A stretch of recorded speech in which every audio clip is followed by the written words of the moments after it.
Hello, আসসালামু আলাইকুম। আশা করি আপনারা সবাই ভালো আছেন।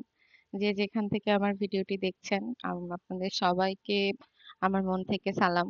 আপনারা সবাই ভালো থাকেন। আমি আজকে দুপুরে রান্না আপনাদের সাথে শেয়ার করছি। আপনারা কে কি রান্না করেছেন আমাকে অবশ্যই কমেন্ট সেকশনে জানাবেন। আমি আজকে করেছিলাম আমার ফ্রিজে ফ্রিজে গরুর গোশত ছিল। ফ্রিজ ফাঁকা করছি।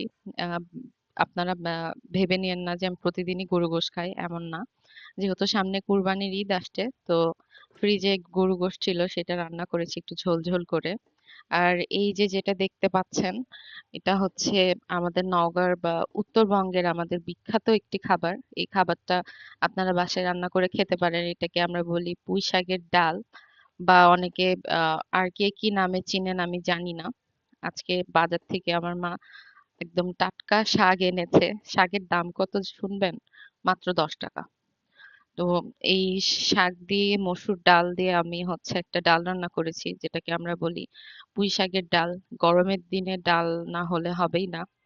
আর এই যে দেখতে পাচ্ছেন আমার ফ্রিজে ছিল তেলাপিয়া মাছের ভাংচুর, যে একটা চচ্চড়ির রেসিপি দিয়েছিলাম সেইটা। আর হচ্ছে এই চচ্চড়িটা আপনারা কে কে বানিয়ে খেয়েছেন বাসায় আমাকে অবশ্যই কমেন্টসে বলবেন।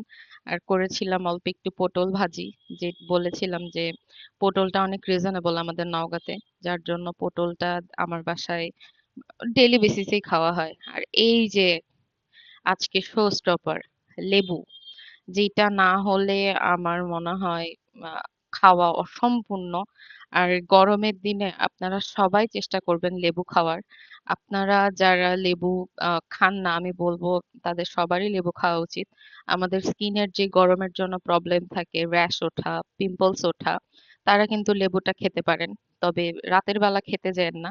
দেখা যাবে যে রাতের বেলা খেলে অ্যাসিডিটি প্রবলেম হয়।